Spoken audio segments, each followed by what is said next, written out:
안녕하십니까. 자비도량주지 이노입니다. 오늘은 예불문 두 번째입니다. 오늘 본문은 오분향내 또는 오분법신향이라는 내용을 가지고 설명드리도록 하겠습니다. 오분법신향은 앞에서 말씀드렸듯이 계양, 정양, 해양, 해탈양, 해탈직연양 이 5가지를 말합니다.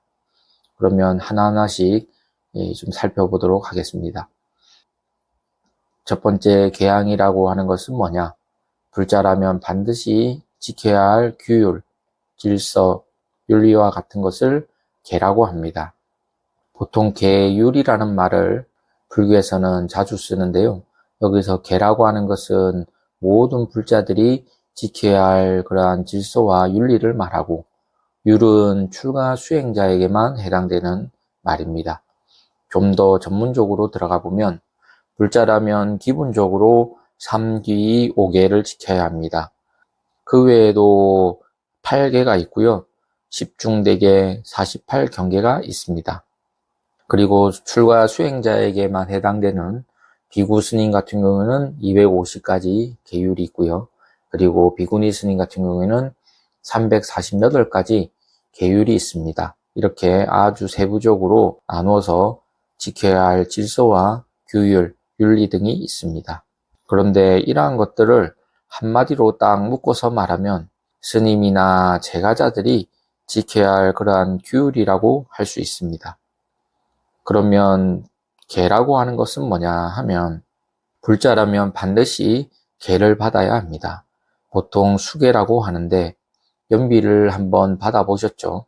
연비를 받을 때 이와 같은 맹세를 해야 됩니다. 아주 기본적이면서 중요한 것인데요. 첫 번째, 연비를 수계를 받으면서 앞으로 당당한 불자가 되겠습니다. 두 번째, 열심히 정진하는 불자가 되겠습니다. 세 번째, 불법을 배우고 불법을 지키는 불자가 되겠습니다. 라고 하는 이 다짐을 하면서 수계를 받아야 합니다. 그러면 계는 2가지가 있습니다. 첫 번째, 선계가 있고 그 다음에 두 번째, 차계가 있습니다. 선계라고 하는 것은 불자가 지켜야 할 기본적인 계율을 말합니다. 그런데 보통 문제가 되는 것은 차계입니다. 차계라고 하는 것은 상황에 따라서 방편으로 설한 것을 차계라고 합니다. 막을 차, 이 한자를 쓰거든요. 그래서 거의 대부분이 이 차계가 문제가 됩니다. 아무리 모범적으로 계를 지켰다 하더라도 상황에 맞지 않을 경우가 있습니다. 그럴 때는 이 계를 어기는 경우가 있거든요. 그러한 것들이 살아가면서 계율을 다 지키지 못하더라도 그러한 내용들이 어떤 것이 있느냐, 이러한 것들을 한번 여러분들이 살펴볼 필요가 있습니다. 도대체 불교에서 불자들이 지켜야 할 윤리, 규율, 도덕이 뭐냐, 또 스님들이 지켜야 할 그러한 윤리와 도덕은 무엇인가 좀 관심을 가지고 배워볼 필요가 있습니다.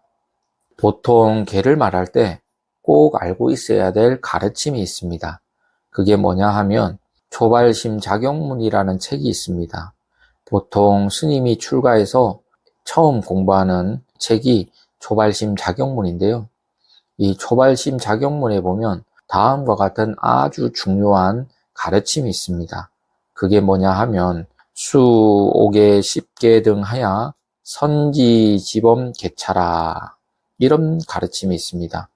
이거를 해석해 보면 5계와 10계를 받아서 잘 가지고 범하고 열고 막을 줄 알아야 하느니라. 잘 가지고 범하고 열고 막을 줄 알아야 한다는 것을 선지, 지범, 개차다, 이렇게 나와 있는데요. 이게 무슨 말이냐고 하면 계를 지키는 것은 당연하지만 적절하게 범할 줄도 알아야 된다는 그러한 말입니다. 또 적절하게 계를 열 줄도 알고 또 적절하게 계를 막을 줄 알아야 된다. 쉽게 말해서 적절하게 계를 열고 막을 줄 알아야 된다, 이 말이거든요. 상황에 맞춰서 계를 연다라고 하는 것은 계를 어길 수도 있다, 이 말입니다. 이게 무슨 말이냐 하면 예를 들어 이와 같습니다. 거짓말도 5계고 살생도 5계에 들어가거든요. 그런데 경우에 따라서는 이 살생보다 거짓말하는 게 더 낫습니다. 왜냐하면 살생이 더 큰 계를 어기는 거잖아요. 불교 설화에 보면 사냥꾼 얘기가 나옵니다. 사냥꾼이 사슴을 쫓아왔는데 나무꾼이 사슴이 가는 방향을 알고 있었지만 그 사냥꾼에게 그 사슴이 간 방향을 제대로 알려주지 않고 다른 방향을 알려줍니다. 그러면 나무꾼 입장에서는 거짓말을 한 거거든요.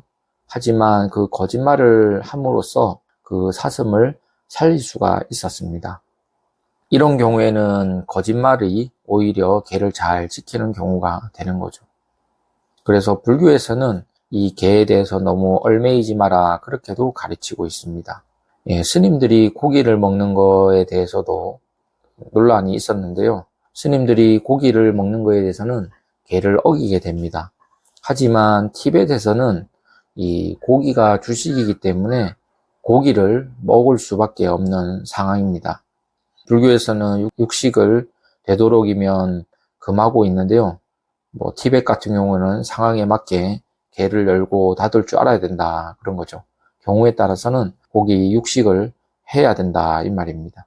부처님 당시 때도 탁발하러 가면 사람들이 주는 대로 먹어야 하거든요. 근데 그 사람들이 뭐 줄지 누가 알겠습니까? 고기를 줬을 수도 있고 오신채가 들어간 그러한 음식을 주었을 수도 있을 겁니다. 그냥 주는 대로 받아 먹고 이 음식을 가지고 수행하는 데 도움이 되어야 되겠다. 그런 마음을 먹고 음식을 먹었다. 이런 것들이 바로 계를 잘 열고 닫는 것을 말합니다. 그래서 무작정 계를 막아서도 안 되고 또 그렇다고 해서 무작정 계를 열어서도 안 됩니다. 사실 계를 잘 지키려면 지혜로워야 되고 현명해야 된다 이렇게 되는 거죠. 현명하고 지혜로울 때 계로서의 진정한 향기가 나는 겁니다. 출가에서 막 들어온 행자들이 이러한 초발심 작용문에 나온 선지 지번 개차라 이러한 내용을 듣고 이제 계를 좀 열어야 된다 싶어서 고기 반찬 달라, 무슨 반찬 먹어야 된다, 무엇을 먹어야 된다 이런 소리를 하거든요. 이런 것은 이 어리석은 이 행동입니다. 그래서 일단은 계를 지키는 것이 우선이 돼야 되고 그 다음에 지혜롭고 현명한 다음에 이 계를 경우에 따라서는 열고 닫아야 하는 것이지 계를 지키기도 전에 여는 것부터 생각하거나 말해서는 안 된다 이 말입니다. 두 번째 정향입니다. 정향은 어떤 것이냐 하면 선정이라고 합니다. 우리 쉬운 말로 안정이라고 하는 말인데요. 대표적인 게 명상, 참선 이러한 것들을 통해서 마음이 안정이 되잖아요. 그리고 불교에서는 이 정향을 모든 현상은 인연 따라 생기는 것이므로 거기에 불변하는 실체는 없다라는 것을 딱 아는 것이 바로 선정이다 그래요. 선정은 불교 수행에서 매우 중요합니다. 우리가 보통 절에 가서 강의를 듣거나 또 법문을 듣거나 수행을 한다라고 하면 먼저 마음이 안정이 되어야 합니다. 이 마음이 안정이 되는 것이 굉장히 중요합니다. 그래서 마음이 안정이 되려면 미리 준비를 해야 됩니다. 예를 들어서 이 법문을 듣기 전에 뭔가 마음가짐을 좀 차분하게 한다라든지 아니면 기도를 하기 전에 산란한 마음을 좀 안정시키고 그 다음에 핸드폰이라든지 주위에 정리정돈을 한 다음에 그렇게 기도를 하면 좋지 않겠습니까? 근데 시장 바닥에 온 것처럼 막 떠들고 생각을 한 상태에서 법문을 듣거나 기도를 해서는 이 마음이 안정될 수가 없겠죠. 집에서든지 또는 절에서든지 공부 수행을 하려면 미리 정리를 하고 또 어느 정도 시간을 확보한 다음에 조용하게 법문을 듣거나 기도를 하시면 되겠습니다. 이렇게 미리 준비하는 것도 사실은 계에 해당되는 거죠. 이 마음을 안정시키기 위해서 미리 준비하는 것을 말합니다. 그래서 이렇게 마음이 안정된 상태를 정향이다 그래요. 그래서 마음이 안정이 되면 기도도 잘 되고 본문 들었던 본문 내용도 머리에 쏙쏙 들어오고 또 본문을 듣고 나서 그 내용을 깊이 사유를 하면 그 다음에 지혜가 생기거든요. 그게 바로 해양입니다. 세 번째 해양은 뭐냐 하면 바르게 보고 바르게 안다 이렇게 말씀드릴 수가 있는데요. 앞서 정은 우리 마음에 동요가 없는 것을 말하고 개는 마음에 동요가 없도록 행동하는 것을 말하죠. 그렇게 되면 저절로 마음이 안정이 되고 선정이 이루어집니다. 그런 선정이 이루어지면 그 다음에 지혜가 이렇게 저절로 생기게 되는 거죠. 비유로 말하면 물이 있는데요. 바람이 불지 않도록 하거나 또는 물이 흐르지 않도록 한다면 물이 조용히 있을 수 있도록 그렇게 조건을 만들어주면 되는 거죠. 그래서 시간이 흐르면 점점 물이 고요해진다. 그래서 물이 고요해지면 다 비춰지지 않습니까? 그게 바로 해양이다. 그래요.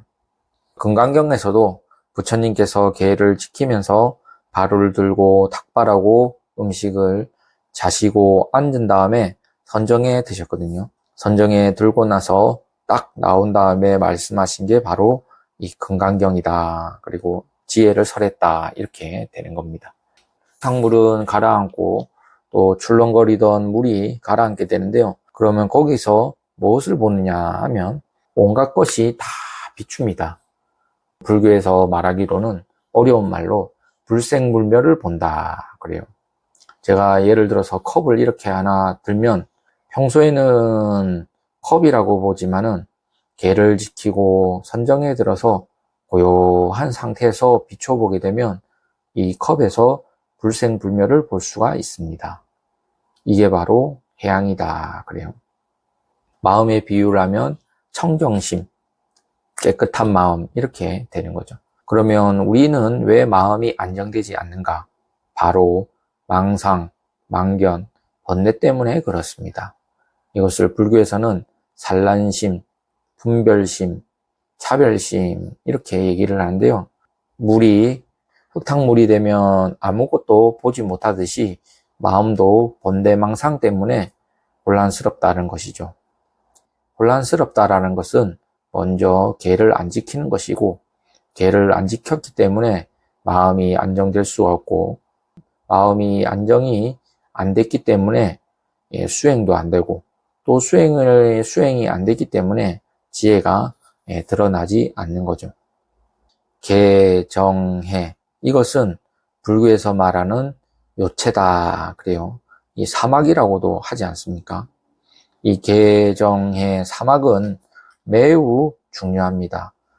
출가 수행자인 스님뿐만 아니라 일상생활을 하는 불자님들에게도 아주 중요한 가르침입니다. 사실 이 계정해는 자동으로 돌아갑니다. 계를 지키면 마음이 안정이 되고 그게 바로 정이지 않습니까? 또 마음이 안정이 되면 환하게 드러납니다. 그게 해가 되고 마음이 지혜가 또 발현이 되면 자연스럽게 계를 지키게 됩니다. 그래서 계정해는 따로따로 있는 것이 아니라 서로 자동적으로 함께 돌아간다 이렇게 보시면 되겠습니다. 그러면 불교에서는 이 계정해만 닦으면 되느냐? 그게 아니고요.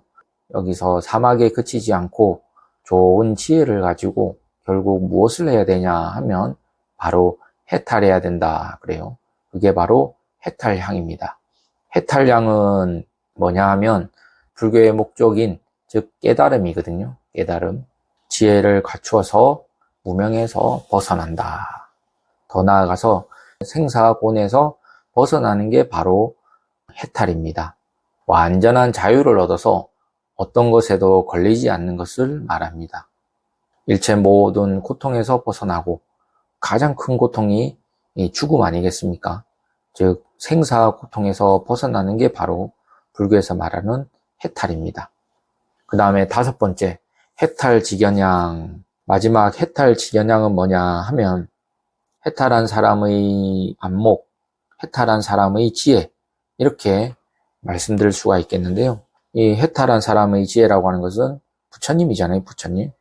부처님이 하신 것은 뭐냐 하면 수행을 통해 해탈, 즉 깨달아서 그 깨닫고 난 다음에는 다른 사람도 해탈할 수 있도록 지혜와 자비의 원력을 세웠다. 이게 바로 해탈지견입니다. 쉬운 말로 보살행을 한 거죠. 지혜심과 자비심과 원력심을 가지고 다른 사람도 해탈할 수 있도록 보살행을 한 것입니다. 결국에는 불교에서 궁극적인 목적인 자기 자신도 해탈을 하고 다른 사람도 같이 해탈할 수 있도록 하는 게 바로 해탈지견입니다. 그래서 정리를 하면 이 5가지 향은 불자의 인생에 있어서 세상에 그 어떤 것보다 소중하고 수승하고 귀한 향은 없다. 즉 최고의 진리의 향이다. 이렇게 말씀드릴 수가 있겠습니다. 그러면 이 5가지 향은 누구에게 있느냐 하면 부처에게 있겠습니까? 아니면 중생에게 있겠습니까? 당연히 부처님에게도 있고 우리 중생에게도 있습니다. 여러분들이 바로 부처거든요. 다만 알지 못할 뿐입니다. 본래의 마음 향은 계향도 있고 정향도 있고 해향도 있고 해탈향도 있고 해탈지견향도 있습니다. 이게 바로 우리 본래의 마음입니다.